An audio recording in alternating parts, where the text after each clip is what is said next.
दोस्तों, जब भी कोई कंपनी शेयर मार्केट में लिस्टेड होने जाता है तो सबसे पहले उस कंपनी को अपना आईपीओ लॉन्च करना होता है।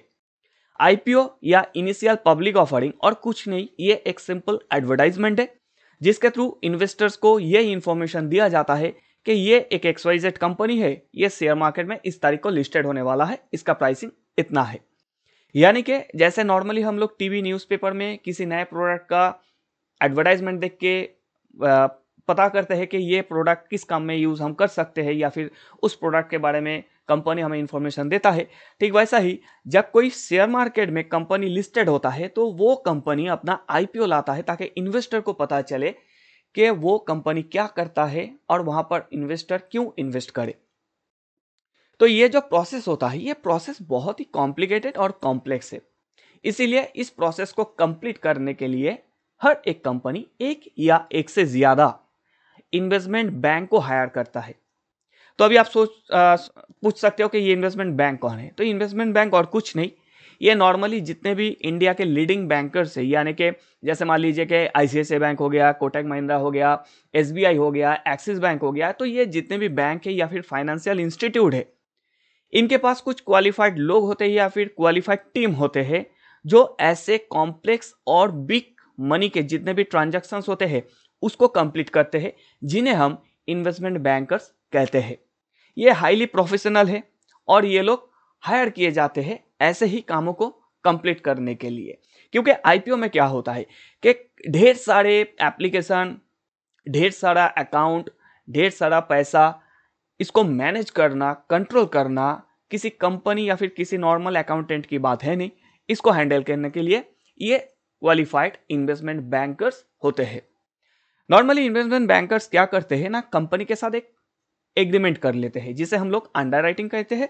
इस अंडरराइटिंग में क्या कहा जाता है ना, कंपनी उसको जितना पैसा लगता है उस हिसाब से इन्वेस्टमेंट बैंकर्स एक वैल्यूएशन निकालता है कि इतना शेयर्स, इतना प्राइसिंग हो सकता है।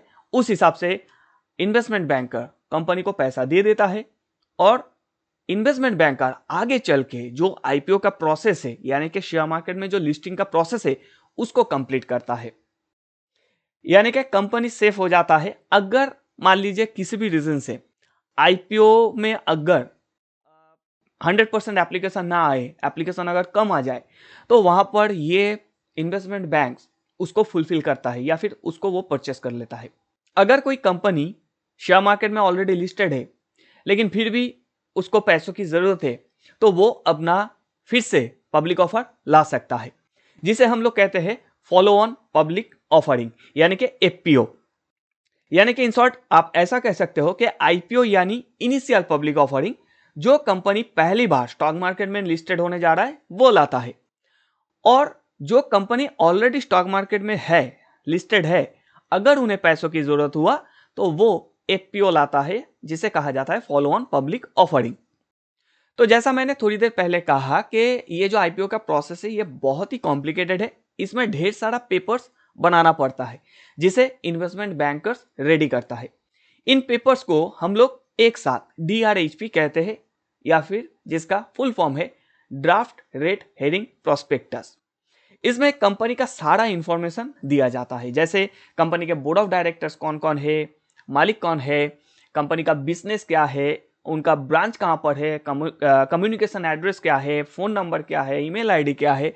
इसके साथ साथ कंपनी के जो फाइनेंशियल स्टेटमेंट है, accountability, profit and loss report, कोई लोन है कि नहीं, या फिर कंपनी ये जो पैसा आईपीओ के थ्रू ले रहा है उसका क्या करेगा, कंपनी का फ्यूचर प्लान क्या है।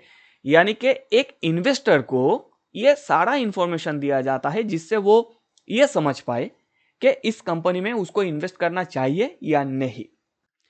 लेकिन सिर्फ DRHP पढ़ के ही आप कंपनी के बारे में सब कुछ मालूम कर नहीं सकते। और भी बहुत कुछ है, और भी बहुत सारे फंडामेंटल्स होते हैं, बहुत सारे टेक्निकल्स होते हैं जिसे मैं आपको धीरे धीरे सिखाता जाऊंगा। तो अगला सवाल जो माइंड में आता है कि कैसे हम किसी आईपीओ में अप्लाई कर सकते हैं, या फिर आईपीओ अप्लाई करते समय हमें कौन कौन सी पॉइंट को ध्यान में रखना है ताकि हमें यह पता चले कि ये आईपीओ स्ट्रांग है, ये आईपीओ वीक है, इस आईपीओ को लेना है, इस आईपीओ को छोड़ना है। जी हाँ दोस्तों, ये सब कुछ मैं आपको सिखाऊंगा हमारे अगले क्लास पर।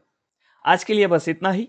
जाने से पहले आपसे रिक्वेस्ट है कि अगर चैनल को आपने अभी तक सब्सक्राइब नहीं करा है तो प्लीज़ सब्सक्राइब कर लीजिए और साथ में बेल आइकन को दबाना मत भूलिएगा ताकि मेरा हर एक वीडियो का नोटिफिकेशन आपको मिलता रहे।